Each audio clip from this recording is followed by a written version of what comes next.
그리스도의 나심이라는 제목으로 함께 말씀을 선고하도록 하겠습니다.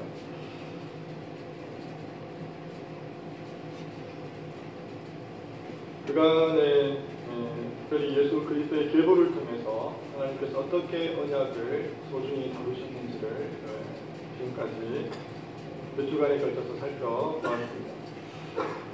이제 예수 그리스도께서 이 땅에 육신의 몸을 입고 태어나셨습니다. 그는 언약의 성취자요, 언약의 완성자요, 언약의 중보자로 이 땅에 오시게 된 것입니다. 그야말로 언약 그 자체로서 이 땅에 오시게 된 것이죠. 구약의 수많은 선지자들을 통해서, 제사장을 통해서, 왕들을 통해서 예언되어지고 선포되어지고 언약되어졌던 예수 그리스도가 이 땅에 오시게 된 것입니다. 모든 언약이 다 누구에게 지각이 되고 또 집결이 되느냐니까 예수 그리스도에게 집결이 되었던 것이죠. 자, 여러분 이제 언약에 대해서 수차례 우리가 말씀을 나누었기 때문에 전반적인 그 개념과 이해가 여러분들이 있으실 것이라고 그렇게 사료가 되어지고요. 여러분 예수 그리스도께서 언약의 성취자시다, 언약의 완성자시다라고 할 때 우리는 어떤 이해를 또 가지셔야 되느냐면요. 언약이라고 하는 것은요, 언약이라고 하는 것은 그러니까 실체 그리고 그 내용이라고 하는 것은 이 언약에 없습니다. 여러분 그거 아셔야 되겠죠. 그러니까 언약은 무엇을 얘기하느냐 하면 약속을 약속하는 거예요. 그러니까 약속 그 자체, 그 실체, 그 내용이라고 하는 것은 이 언약에는 들어있지 않아요. 다만 약속을 할 뿐입니다. 약속을 위해서 약속을 하는 거예요. 그러면 결과적으로는 이 언약이 성취되기 위해서, 이 언약이 완성되기 위해서는 어떤 일들이 벌어져야 되느냐, 그 언약이 약속에서 그 약속이 이 땅에 감도해야만 하는 것이죠.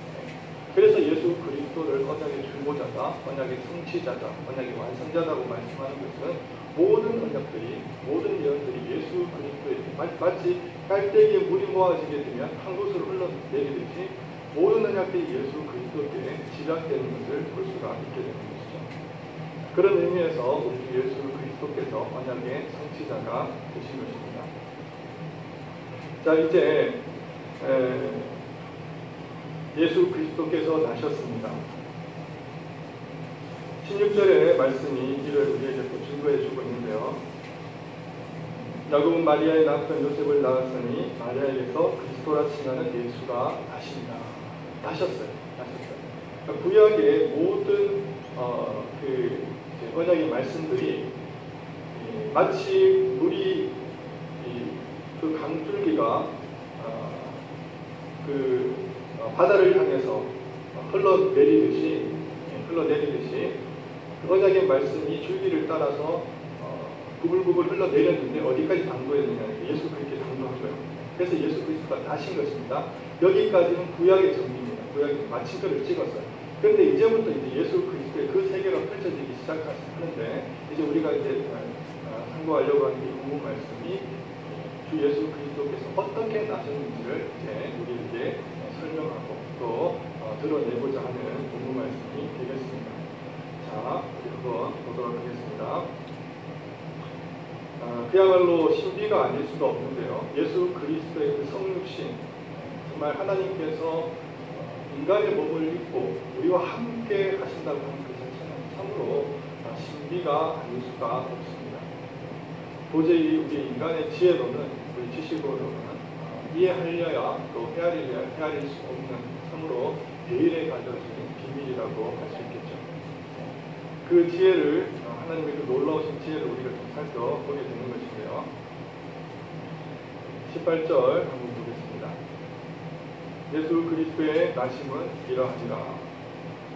그의 어머니 마리아가 요셉과 약혼하고 동거하기 전에 성령으로 잉태된 것이 나타났더니, 이렇게 말씀하고 있습니다. 자, 우리가 먼저 이 전반적인 어떤 배경들을 살펴보기 위해서는 그 당시 흥행했던, 그러니까 그 사회의 어떻게 보면은 풍습이죠, 풍습. 그들이 간직했던 그런 어떤 생활의 양식을 우리가 좀 살펴볼 필요가 있는데, 특별히 결혼이라고 하는 것을 우리가 알 필요가 있겠죠. 결혼의 우리 풍습을 좀 알아야 될 필요가 있는데 오늘날과는 매우 다른 그런 풍습을 가졌다 하는 것을 우리가 볼 수가 있습니다. 마리아와 요셉이 약혼을 했어요. 약혼이라고 하는 것은 우리가 오늘날 불과 몇십 년 전만 하더라도 결혼을 하기 위해서 약혼식을 했던 것을 여러분들 기억을 하시죠? 여러분들 중에서도 결혼하시기 전에 약혼식을 하셨던 분들이 많이 계시지만 오늘 현대 젊은이들은 그렇지 않은 것 같습니다. 바로 결혼식으로 접어드는 것을 볼 수가 있는데 이때 그 이스라엘 그 민족에게도 결혼 풍습이 있었는데 결혼하기 전에 그 약혼을 하는 그런 과정들을 겪게 되었습니다. 그런데 이 약혼을 하게 되면 이미 호칭은 남편이고 아내예요. 정식 결혼 관계는 아니지만 이미 그의 관계는 뗄래야 뗄 수 없는 관계가 되었다는 것을 확정하는 것으로서 이미 호칭은 남편이고 아내가 된 것을 볼 수가 있어요. 그러나 동거하지 않는 그런 관계를 유지하게 되는 것이죠. 자, 이런 상황 속에서 무엇이 드러났냐고 하니까 성령으로 잉태된 것이 드러나게 되었다 하는 것입니다. 성령으로 드러나게. 자, 그래서 결과적으로는 그 마리아가 처녀의 몸에서 지금 아기를 가지게 되었는데 이것이 드러났어요. 그래서 지금 요셉이 알게 되었는데 요셉이 언제쯤 알게 되었을까 한번 우리가 유추를 해볼 때 본문 말씀 마태복음에서는 도저히 찾을 수가 없게 되는데요. 우리가 누가복음을 우리가 살펴보게 되면 적어도 잉태된 이후 3개월 정도는 지난 것으로 그렇게 우리가 유추를 해볼 수가 있게 되겠습니다. 자, 왜 그러냐니까 이제 그 마리아가 본인은 마리아로서 그 숙제를 한 이후 3개월 동안 어디 가서 지내게 되나요? 사촌 엘리사벳의 집에 머물게 되는데 그 기간이 지난 이후에 아마도 그 남편 되는 요셉이 그 사실을 알게 되었던 것 같습니다. 자, 그래서 이 잉태된 것이 드러나게 되었는데 특별히 우리가 이쯤에서 요셉의 측면에서 한번 또 살펴볼 필요가 있고 어떤 한편에서는 마리아 측면에서 우리가 살펴볼 필요가 있는데 우리가 먼저는 마리아 측면에서 이 사실이 그에게 어떻게 다가왔을지를 우리가 한번 살펴보도록 하겠습니다. 자, 이제 그 가브리엘 천사에 의해 가지고 그 숫대 보기를 받았어요. 그리고 이제 시간이 이제 차차 지나갑니다. 그래서 이제 시기 지나가면서 이제 별은 차올라오는 거예요. 자, 그렇게 되니까 어떻게 했어요? 주변 사람들의 그 시선을 의식할까요, 안 할까요? 당연히 하게 되겠죠. 분명히 많은 사람들로부터 오해를 받을 것이 분명하고 또 그리고 그 당시에 이스라엘 율법이라고 하는 것은 있을 수 없는 일이기 때문에 죽음을 감내하고 지금 어떻게 보면 성령 하나님의 약속을 받은 그 씨를 지금 키우고 있는 상황이기 때문에 상당한 어떤 두려움 속에 빠져 있었을 거라고 우리는 예측을 할 수가 있을 것입니다. 그렇습니다. 많은 사람들로부터 오해를 받고 또 좋지 않은 시선들이 있었음에도 불구하고 그는 그럼에도 불구하고 꿋꿋이 자기의 길을 걸어가는 것을 볼 수가 있습니다. 자, 여러분 성경 어디에서도 마리아가 이 부분에 대해서 불평불만을 하거나 또는 자기의 그 무죄함을 드러내기 위해서 증명하고자 또 전심전력으로 행동을 취했다든지 노력을 했다든지 하는 본문은 우리가 찾아볼 수가 없는 것이죠. 마리아는 매우 그럼에도 불구하고 담대했고 마음은 평온했던 것으로 그렇게 보여줍니다. 중요한 역할은 이제 누구에게 남겨지게 되느냐니까 그의 남편 요셉입니다. 자, 지금 여러분 아시는 대로 마리아가 수태를 하게 되는 과정 속에서 먼저 누구에게 그 동의를 받았습니까? 마리아 본인입니다. 마리아 본인. 남편 되는 요셉에게 먼저 동의를 받은 것이 아닙니다. 아니에요. 지금 동의를 받지 않는 상황 속에서 자기 자신의 뱃속에 아기가 지금 자라가고 있는 거죠. 자라나고 있는 중이에요. 근데 만약에 요셉이 그죠? 만약에 변심을 했어. 아예 그냥 이 관계를 끊어버리려고 단절을 해버렸다고 생각을 해보세요. 결과적으로는 이 마리아에게는 수치와 불행 정도가 아니라, 그죠? 자신의 생명마저도 위협을 받을 수 있는 상황까지 보게 되는 것이죠. 그런 상황인데 불구하고 어떻습니까? 마리아는 담대하게 그의 신앙을 지켜나가는 것을 볼 수가 있습니다. 요셉이 성경 말씀에 보니까 의로운 사람이다. 그래서 가만히 끊고자 하였다. 그렇게 성경은 우리에게 증거를 주고 있죠. 자, 그럼 여러분들은 어떻게 이 성경을 해석을 하고 계십니까? 자, 의로운 사람이에요. 의로운 사람이기 때문에 관계를 가만히 끊고자 했다. 여러분 이렇게 해석들을 하시나요? 아니면 요셉은 의로운 사람이었어요. 그럼에도 불구하고 조용히 가만히 이 관계를 끊고자 하였다라고 여러분들은 해석을 하시나요? 저는 전자보다 후자의 해석이 옳다고 저는 그렇게 생각을 합니다. 이는 의로운 사람이었음에도 불구하고 그럼에도 불구하고 가만히 끊고자 했던 것이죠. 그러니까 어떤 방식으로 끊든지 간에 끊어지게 되면은 마리아는 죽은 목숨이 되어지게 되는 것입니다. 율법이 그렇게 정한 바가 있기 때문에 그런 것이죠.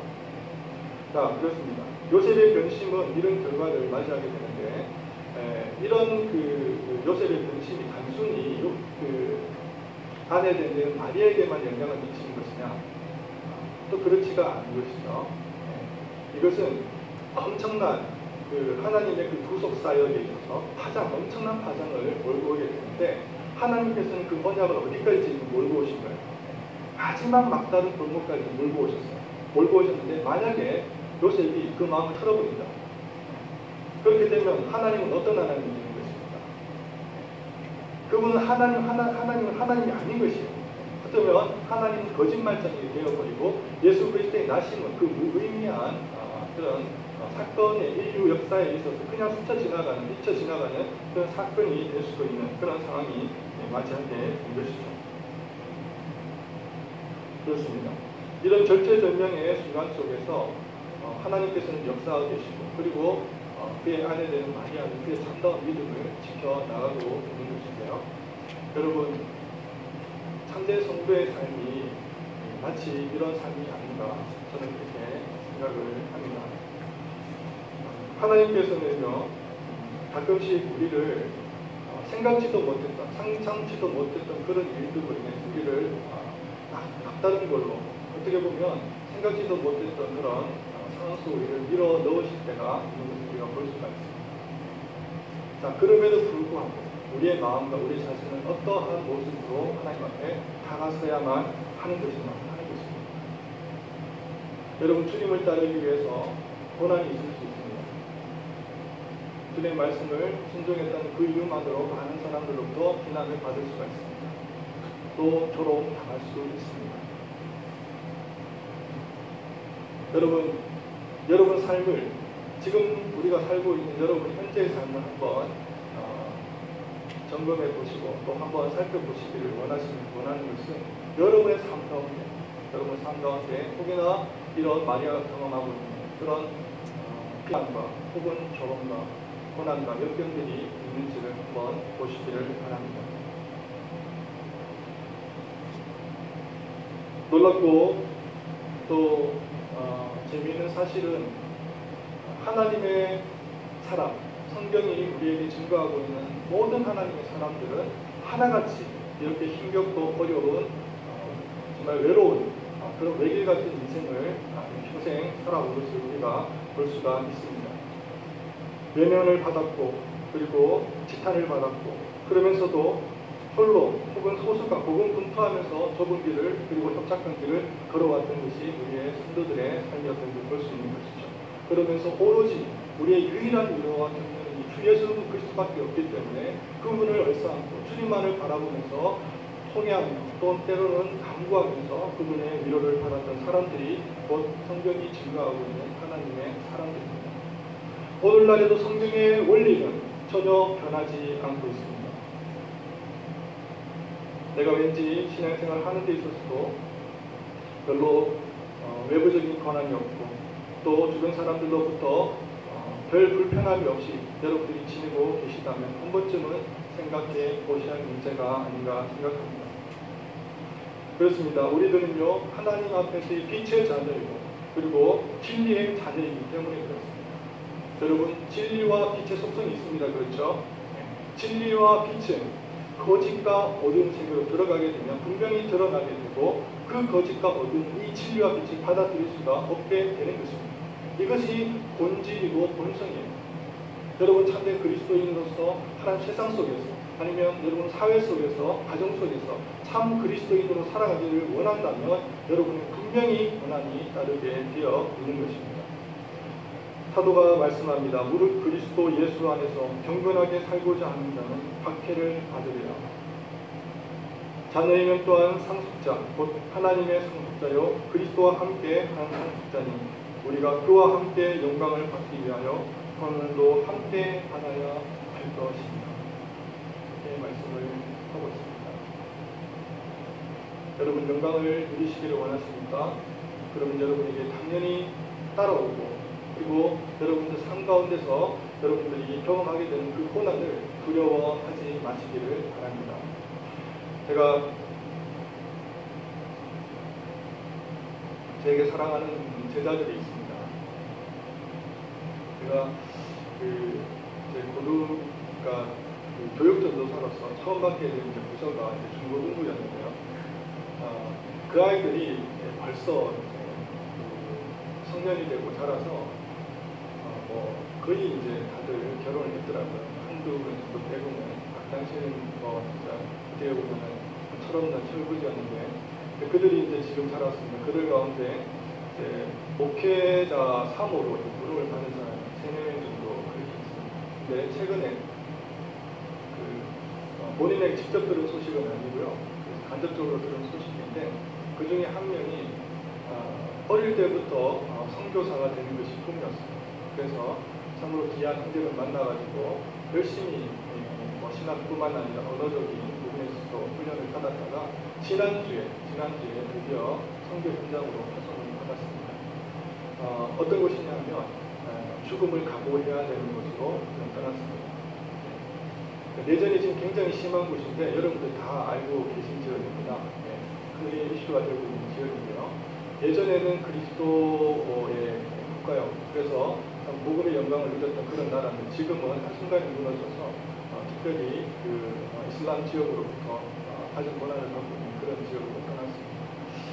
그의 카톡을 보게 되면 놀라운 사실은 뭐냐면 그에게 자녀가 둘이 있는데 그의 자녀들의 얼굴을 드러내지 않는다는 것입니다. 뒷모습만 찍었습니다. 그것을 보여주는 것으로 그의 가정의 내력은 다소개가 되고 있는 것을 보았습니다. 제 동료 중에 한 명이 최근에 선교를 하는 가운데 둘째 아이, 사모님 둘째 아이를 놓다가 호흡곤란에 부딪히게 되었는데 갑자기 아이가 세상을 떠났습니다.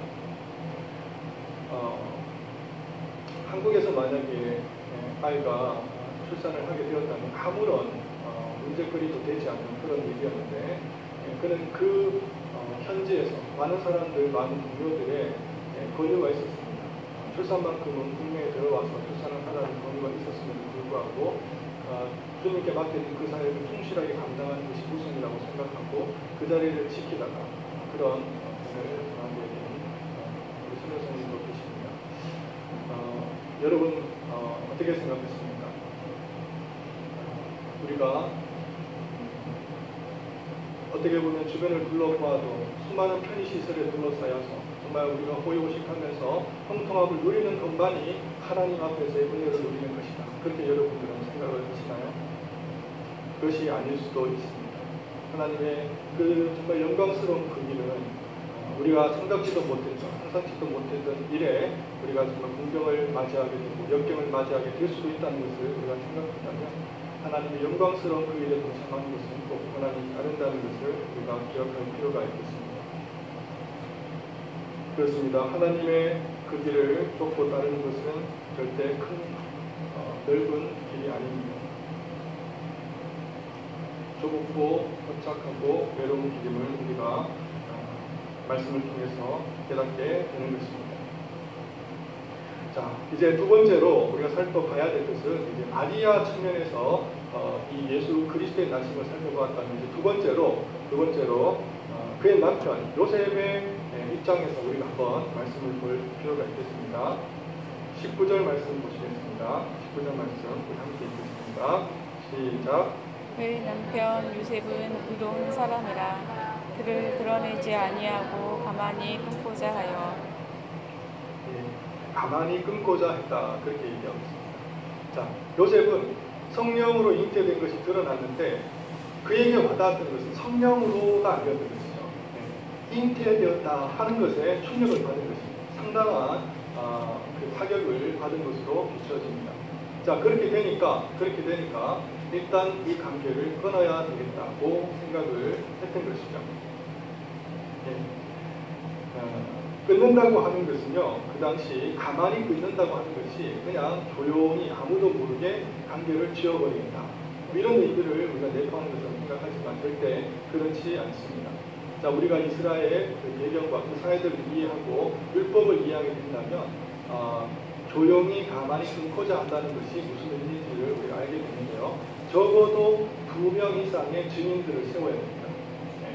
증인들을 세워서 이 일에 있어서 이 남편 본인 자신이 무죄하다는 것이 증명이 되어야 돼요.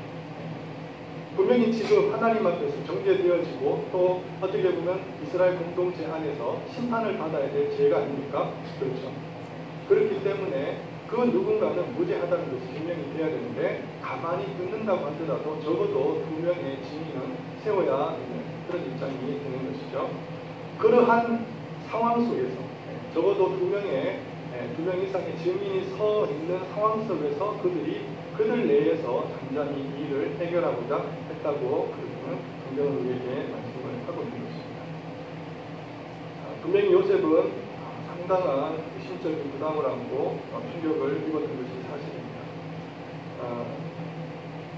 얼마만큼 충격을 입었는지는 천사가 그를 위로하는 장면 속에서도 우리가 충분히 헤아려 볼 수가 있는데요. 여러분 20절을 보시겠습니다. 다윗의 자손아, 내 아내 마리아 데려오기를 무서워하지 말라. 이렇게 말씀을 하고 있습니다. 무서워하지 말라, 두려워하지 말라, 그렇게 말씀하고 있죠. 무엇 때문에 두려워했을지, 어떤 이유 때문에 두려워했을지 우리 정확히는 알 수가 없어요. 그렇죠? 자, 몇 가지로 추정해 볼 수 있습니다. 그렇죠? 어떤 이유 때문에 이 남편 요셉이 두려워했을까요? 첫 번째로는 많은 사람들로부터 지금 지탄받고 있는, 그리고 율법에 의해서 정죄받고 있는 이 여인의 모든 죄책과 그리고 그 잘못을 본인이 어쩌면 짊어질 수 있다고 하는 그 부담감 때문에 아마 두려워했을 수도 있겠죠. 그런 측면에서 아마도 두려워했을 수 있습니다. 자, 또 한편에는 어떤 두려움이 있을 수 있냐니까, 자신보다 훨씬 높은 위치에 있게 된 그 마리아를 바라보면서 어떻게 보면 결혼하기를 두려워하는 그 두려움 속에 빠져 있을 수도 있습니다. 그럴 수 있겠죠. 그런 어떻게 보면 그 하나님의 그 성령에 의해서 잉태되어진 그 마리아가 오히려 자신보다 훨씬 높은 위치에 있다는 생각 때문에 그를 두려워하는 마음이 있을 수 있습니다. 또 한편의 두려움은 어떤 두려움일까요? 성령으로 잉태된 그분의 본인이 어떤 위치, 육신의 아버지가 된다고 하는 그 또 다른 의미에서 부담감도 그에게 분명히 있었을 거라고 생각이 들었습니다. 여타 이런 어떤 여러 가지 두려움 속에서 육신의 아버지 되는 요셉은 큰 타격을 받은 것이 분명해 보이는 것입니다. 이런 상황 속에 그는 놓여져 있었고요. 상당한 고심과 고민 끝에 어떤 판단을 내려야 되는 것이 하나님의 현명한 지혜인지 놓고서 많은 연민에 빠져있던 차에 이제 주님의 천사를 만나게 되는 것을 볼 수가 있습니다. 어찌되었든 남편 요셉은 준비가 되어 있지 않았습니다. 하나님의 거룩한 약속이신 예수 그리스도를 그의 자녀로, 육신의 자녀로 맞이하는 일에 있어서 전혀 준비가 되지 않는 모습을 우리가 볼 수가 있죠. 그래서 이런 상황에 놓여 있게 됩니다. 자, 그러면 좀 전에 말씀을 드린 대로 하나님의 그 언약의 사역의 관점에서 상당한 그 위기에 지금 봉착해 있다고 그렇게 볼 수가 있겠는데요. 자, 이것을 하나님께서는 어떻게 이 일을 해결하시고 타결해 가시는지를 여러분 한번 보시기를 바랍니다. 앞서 말씀을 드린 대로 요셉의 동의를 먼저 얻은 것이 아닙니다. 그렇죠? 네. 지금 현재 마리아의 태에서 아기가 지금 자라나고 있는 상황이에요. 자, 그 후에 주의 사자가 요셉을 찾아갑니다. 만약 요셉이 자기가 고민하고 있고 지금 고민하고 있는 이 일에 있어서 한 번도 자기의 고집을 굽히지 않는다고 한다면 하나님의 모든 구속적인 사역은 이제 완전히 숲으로 돌아가게 되어 있었습니다. 그런 상황 속에서도 하나님은 어떻게 역사하십니까?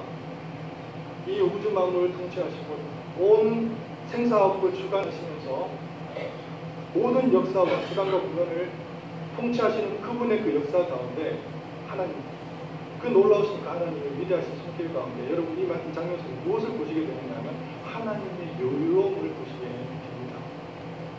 하나님은 걱정이 없으십니다. 하나님께서 하시겠다 하시면 그 일은 이루어지게 되어 있기 때문에 그렇습니다. 하나님은 그 일을 향해서 매진하시고 정진하십니다. 이 매진하시고 정진하시는 이 일에 있어서는 그 어떤 것도 방해거리가 될 수가 없습니다. 장애물이 될 수가 없습니다. 하나님은 그냥 브레이크트루 하시는 겁니다. 그냥 뚫어버리시는 거예요. 뚫어버리시는 거예요. 그러면 모든 역사들은 그대로 따라오게 되어 있습니다. 요셉의 결정이라고 하는 것은 하나님에게서는 그렇게 중요한 요소가 될 수가 없어요. 네. 여러분 보시겠습니까? 지금 우리가 마태복음 1장 1절에서부터 16절까지 우리가 보았던 구약의 역사를 우리가 보지 않았습니다. 하나님께서 하시겠다고 하면 끝까지 그 모든 맥락 속에서 하나님은 모든 약속들을 신실하게 지켜내셨던 하나님의 것을 우리가 볼 수가 있습니다. 오늘 이 장면을 보시겠습니다. 요셉의 마음을 변화시키시고 그의 심령을 완전히 바꾸어 버리시는 이 일에 있어서 하나님은 조금도 주저함 없이 염려 없이 그 모든 일 단숨에 이루어내시는 하나님이신 것을 우리는 보게 되는 것입니다. 여러분 이 장면을 넘어서서 이제 마태복음을 보시겠습니까? 예수 그리스도가 이 땅에 태어나셔서 그분이 모든 공생애를 다 마치시고 십자가를 지시고 3일 만에 부활하시고 다시 40일 후에 하늘나라에 승천하셨던 그 모든 일들이 어떻게 이루어졌습니까? 하나님이 만세전에 계획하셨던 그 모든 일대로 하나의 오차 없이 한 번의 착오 없이 모든 것이 이루어지는 것을 볼 수가 있습니다. 역사의 수평을 더 넓혀볼까요? 하나님 마지막 날 이 땅 가운데 재림하시는 그날 그 순간에 하나님의 역사가 마지막으로 마무리를 하게 되는데 요한계시록은 우리에게 무엇을 증거하고 있습니까? 하나님께서 계획하시고 하나님께서 예비하셨던 그 모든 일들이 한 번의 오차 없이 실수 없이 마지막 날에 성취되고 우리는 그 새하늘과 새 땅에서 정말 주님 그 영광 가운데 하나님의 신부로서 그분을 찬미하고 찬양하리라고 하신 그 약속의 말씀을 우리에게 주지 않았습니다. 사랑하는 성도 여러분, 그분이 우리 아버지십니다. 그분 편에 서시는 여러분 되시기를 바랍니다. 여러분 우리는 길을 볼 뿐이지만 하나님은 슬픈 것이에요. 여러분 낙타는 골목에 있다고 여러분 염려하실지 모르지만 그 길을 통해서 하나님께서는 놀라운 일을 계획하시고 하나님께서는 역사를 이루어 가신다는 것입니다. 그러니 여러분 보십시다. 힘들고 어려워요. 하나님의 일을 하기 때문에 하나님 명령하시는 순종하기 때문에 많은 사람들 진단받아요. 외롭고 고통스러운 길을 가고 있습니다. 그러나 그 길을 포기하시겠습니까? 포기할 수가 없습니다. 왜 그렇습니까? 나를 사랑하시고 나를 여기까지 인도하시고 나를 통치하시는 주 여호와 하나님께서 이 길을 만드시고 또 우리가 생각지 못했던 놀라운 길들을 만들어내시는 그 놀라우신 하나님이신 것을 우리가 믿기 때문에 우리는 절대 포기할 수가 없는 것입니다. 단순히 하나님께서 숲을 바라보시는, 그리고 그 높은 위치에서 우리를 코치하고 인도하시는 그 정도의 하나님이십니까? 그렇지 않습니다. 하나님 그분 자체가 길이시고 하나님 만드시면 그것이 길이 되는 그런 능력의 하나님이 우리 하나님이 되신 것입니다. 그래서 외로운 길을 마다하지 마시기 바랍니다. 고난과 고통을 마다하지 마시기 바랍니다. 주님만 의지하고 붙잡으시면서 능력 있는 그 하나님을 의지하면서 고난의 길을 우리가 자처하면서 달려갈 수 있는 저와 여러분 되시기를 바랍니다. 그렇습니다. 주님의 뜻은 여인에게서는 아기가 잉태되어지고 자라나고 있는 동안에 한치의 오차 없이 그 반대편에서는 그의 반려자 되는 남편 되는 요셉의 그 10년까지도 온전히 어루만지시고, 그리고 그의 심령을 완전히 그의 고집에서 그의 고집을 꺾으시고 순종하는 그의 마음, 그리고 부드러운 마음을 만들어내시는 것을 볼 수가 있습니다. 자, 이제 천사가 요셉을 만나게 되는데요. 우리 20절을 보겠습니다. 20절 함께 읽도록 하겠습니다. 다 함께 읽겠습니다. 이를 생각할 때 주의 사자가 현몽하여 이르되 다윗의 자손 요셉아 내 아내 마리아 데려오기를 무서워하지 말라. 그에게 잉태된 자는 성령으로 된 것이라. 아멘. 드디어 주의 사자가 요셉을 만나게 되었습니다. 만나서 하는 말이 첫 마디가 이것입니다. 다윗의 자손 요셉아. 그렇게 불렀습니다. 놀라운 부르심이 아닐 수가 없습니다. 여러분, 요셉의 다윗의 자손 요셉아, 다윗의 자손 요셉아. 이 호칭은요, 어찌 보면 그 요셉에게 있어서는 두 가지를 각성하는 그런 의미로 다가왔을 수가 있는데요. 하나는 뭐냐면 자신이 누구인지를 다시 한번 깨닫게 되는 순간이 되었어요. 그렇죠? 내가 다윗의 자손입니다. 내가 다윗의 자손. 다시 말하면 하나님께서 대대로 약속하셨던, 그래서 언약 속에서 하나님의 그 메시아를 주시겠다고 명분 있는 가문, 명망 있는 가문으로 나를 부르셨음을 기억하는 그런 호칭이 될 수 있겠고요. 또 하나는 뭐냐면 마리아에게 그 태의 속에서 자라나고 있는 성령께서 함께 하시는 그분이 과연 어떤 분이신지를 깨닫게 하는 그런 부르심이 될 수 있겠습니다. 여러분, 이런 부르심 가운데 그가 몇 마디의 그 천사의 말에도 불구하고 이 상황을 어떻게 보면 짧은 그런 어떤 대화 속에서도 깨달음을 얻고, 그리고 어떤 그 조치를 취해야 되는지를 깊이 깨달았던 것은 그가 분명히 어떤 사람이었는지를 우리에게 알려주는데요. 그 힌트되는 말씀이 그 앞전 구절에 잘 나와 있죠. 그가 어떤 사람이었기 때문에 천사의 그 몇 마디에도 불구하고 이제 하나님께서 마녀를 통해서 나를 통해서 역사하시겠구나, 그 태중에 있는 자가 누구이겠구나 하는 것을 깨달았을까요? 힌트가 되는 구절이 앞에 나와 있습니다. 무엇을 통해서 우리가 알 수 있습니까? 요셉은 의로운 사람이다. 의로운 사람. 의로운 사람이 그 의미를 다 담고 있다고 볼 수가 있습니다. 여러분, 의로운 사람이라고 그러니까 이제 요셉이 이제 어떻게 보면은 그 신분상으로는 그 서민에 해당되고 그 직분상으로는 그 목수에 해당되는 사람입니다. 의로운 사람이다 이렇게 얘기하니까 그가 단순히 그냥 선하고 착한 사람 정도 그렇게 이해하시면 이 말씀을 우리가 제대로 해석한다고 볼 수가 없겠죠. 성경이 얘기할 때 의로운 사람, 그런 사람이 아니에요. 의로운 사람이라고 호칭은 구약에만 하더라도 불과 4명 정도에게 붙여졌던 극히 희귀한 호칭에 불과합니다. 의로운 사람이라고 하는 것은요, 절대적인 의는 아닌데요, 상대적인 의로서 마치 율법의 말씀에 몸부림치며 또 애써서 가까이 율법 가까이 있기를 간절히 소망하는 사람들을 의로운 사람이다, 그렇게 얘기해요. 그러니까 하나님의 말씀에 그의 철저하게 그의 말씀을 순복하고 또 순종했다, 그런 사람들을 의로운 사람이다, 그렇게 얘기를 하는 것이죠. 다시 말씀드리면 언약의 말씀에 신실하게 민감했던 사람들을 의로운 사람들이다, 그렇게 말씀해 주고 있습니다. 이런 측면에서 마리아의 남편 요셉이 성경이 말씀하고 있는 상황 속에서 그의 인물의 그 중요도가 우리에게 드러나고 있습니다. 이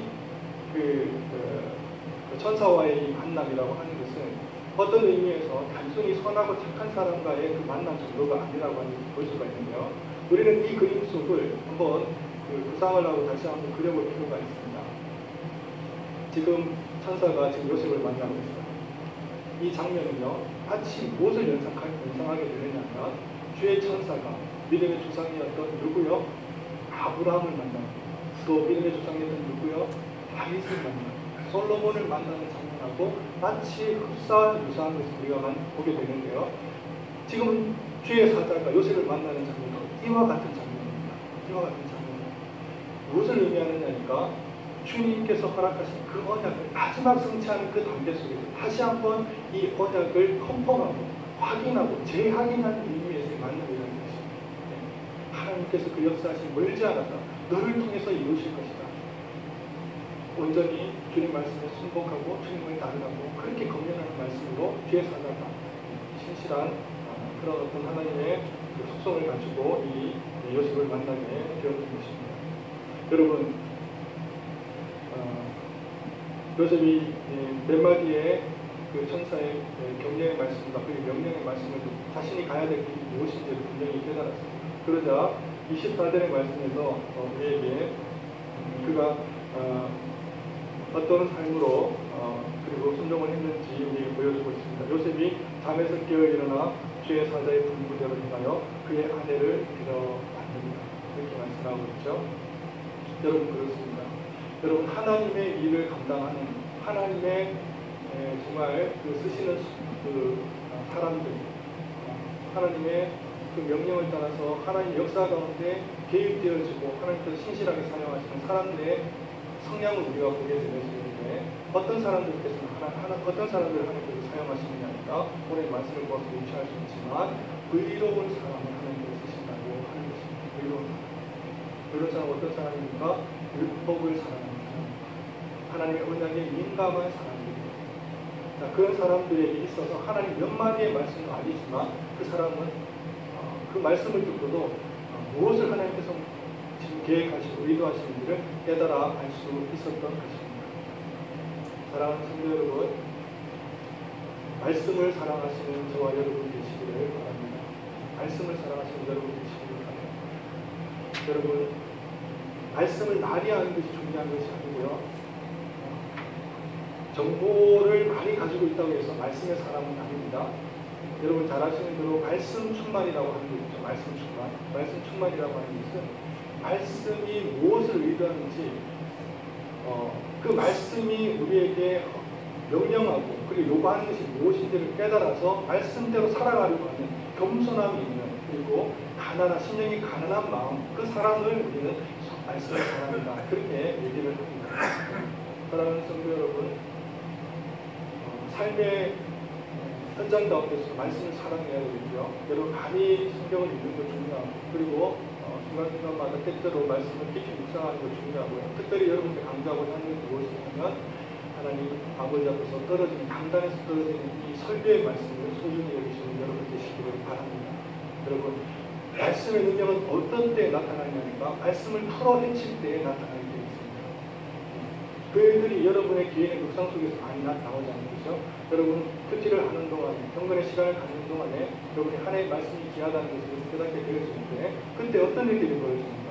성령께서 여러분 지각을 사용하셔서 말씀을 풀어주시죠. 풀어낼 때에 말씀의 능력이 나타나게 됩니다. 마찬가지로 그 일을 가장 강력하게 역사하시는 장소가 어디냐면 이 감대상이라고 하는 것입니다. 우리 그래서 우리 장로교의 역사 속에서 어떤 일들이 있었냐면 특별히 해중석보다 강대상을 높게 만드는 이유가 여기 있습니다. 목회자가 그 거리를 세우기 위해서 강대상이 높은 게 절대 아닙니다. 그게 아니고요. 말씀의 거리가 절대적이라는 것을 드러내기 위해 상징적으로 보여주는 것이 강대상이 높게 되어요. 17세기, 18세기에는 이 정도 수준이 아니었습니다. 목이 꺾어질 정도로 강대상이 높이 위치해 있었는데 그것은 말씀이 그 정도로 높고 거리가 있다는 것을 드러내기 위해서 그렇게 세워진 것입니다. 여러분, 그 어떤 누구가 심지어는 우리 이제 이럴 때면 그 교육 전도사님 말씀을 전하실 때 이게 지금 교육 전도사님 아니시지만 교육 전도사님 말씀을 전하실 때 그 누군가가 말씀을 전하더라도 이 설교 단상에 떨어지는 그 말씀이 얼마나 그보다 더 귀하고 단지를 여러분들이 아신다면 기록하시기도 하시고 이 말씀을 간직하기 위해서 무진장 노력하시는 여러분들이 되어야 할 것입니다. 그래서 말씀을 귀하게 여기실 수 있는 여러분 되시기를 바랍니다. 제가 이제 말씀을 마무리하겠습니다. 사랑하는 성도 여러분, 결국 요셉은 주의 사자의 분배의 말씀을 따라서 그의 아내 마리아 데려오기를 주저하지 않았습니다.